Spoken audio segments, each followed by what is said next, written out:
Right now, you have around 32 teeth sitting quietly in your mouth. And if you're lucky, you've never really had to think about a single one of them. But everyone listening to this knows the feeling. That first small twinge, the sip of cold water that suddenly hurts, the dull ache that slowly turns into something sharper, something that follows you into bed and won't let you sleep. A toothache. Today, you make an appointment. You take a pill. You sit in a chair, someone numbs your jaw, and an hour later it's over. But for almost the entire history of our species, a toothache was something completely different. It was a problem with no solution, and what ancient humans actually did when that pain came for them is one of the strangest, most surprising stories in all of human history. Because here's the thing, a toothache is not a modern problem.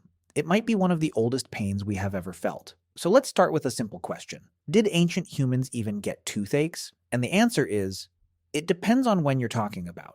For hunter-gatherers, the diet was tough. Meat, roots, nuts, wild plants, almost no sugar, and very little of the soft, sticky starch that feeds tooth decay. Their teeth were often worn completely flat from chewing gritty food, but actual cavities were rare. And then, about 10,000 years ago, humans started farming. And everything changed. Grain, bread, porridge, soft, starchy, sugary food that clings to your teeth and feeds the bacteria living in your mouth. Agriculture didn't just change what humans ate, it changed the inside of their mouths. Cavities exploded. The moment we settled down and started growing our food is the exact moment the toothache became a part of everyday human life. But the fight against tooth pain is older than farming. It's older than our own species.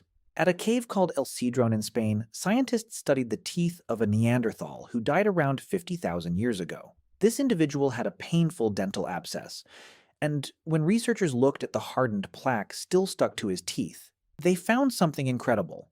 Traces of poplar, a tree that contains salicylic acid, the active ingredient in aspirin, and traces of a mold that naturally produces penicillin. 50,000 years ago, a Neanderthal in real pain was chewing the raw ingredients of aspirin and antibiotics. Nobody taught him chemistry. He just knew that chewing this particular bark made the pain a little smaller. And he isn't alone. Neanderthal teeth are covered in tiny grooves, the marks left by using a stiff piece of grass or bone as a toothpick over and over to dig at a sore, inflamed gum. That is the oldest evidence of dental care anywhere on Earth. But understanding what caused the pain was a different story. And for thousands of years, humans got it completely wrong. Almost every ancient culture believed the same thing, that a toothache was caused by a tiny worm burrowing and gnawing away inside the tooth. There's a Babylonian clay tablet written around 1800 BCE called The Legend of the Worm. In it, the worm asks the gods for a home, and it is granted the gums and the teeth of mankind. This exact idea, the tooth worm, appears independently in ancient China, in Egypt, in India. And in parts of Europe, people still believed in it as late as the 1700s. For nearly 4,000 years, the best explanation humanity had for a toothache was, a worm is eating you from the inside. But even without understanding it, humans were already trying to fix it. And the evidence they left behind is astonishing. 14,000 years ago, in northern Italy, a young man had a rotting cavity in one of his molars. And when scientists put that tooth under a microscope, they found scratch marks. Someone had taken a sharp stone tool and deliberately scraped the decay out of the tooth. This is the oldest known dentistry in the world. Think about what that actually means. There was no anesthetic. There was no chair. Someone held a sharp flint against a living, rotting tooth and started scraping. And the person it was happening to just had to endure it. 1,000 years later, in the same region, they went further. They didn't just scrape the cavity, they filled it, packing it with bitumen, a natural tar mixed with plant fibers and hair, the first fillings in human history. Then, 9,000 years ago, at a place called Mehrgarh in modern-day Pakistan, something even more advanced. Archaeologists found 11 teeth from 9 different people, each with a tiny, neat hole drilled straight into the surface of the molar. They were drilled using a flint-tipped bow drill, the same delicate tool these people used to make beads. Some of the holes were at the very back of the mouth, in places almost impossible to reach. These people were performing precision drilling on human teeth 5,000 years before the pyramids were even built. And 6,500 years ago, in Slovenia, a cracked tooth was carefully sealed shut with beeswax, one of the oldest fillings of its kind ever discovered. By the time we reach ancient Egypt, dental pain was everywhere. And it wasn't from sugar, it was from bread. The Egyptians ground their flour using stone, and tiny bits of grit and sand ended up in every loaf.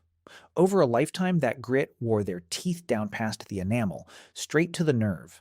Abscesses were so common they show up even in the mouths of pharaohs. Some Egyptian jawbones have been found with holes deliberately drilled through the bone, an attempt to drain the pus out of a swollen abscess. That was desperate, agonizing surgery. The Egyptians took it seriously enough to have specialists.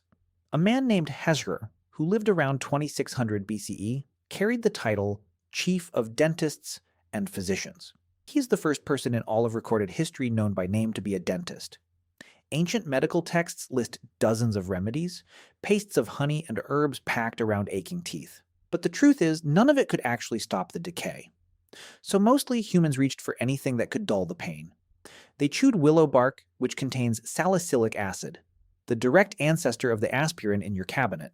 They used cloves, whose oil is a natural numbing agent that dentists still use today. In some places, opium and henbane.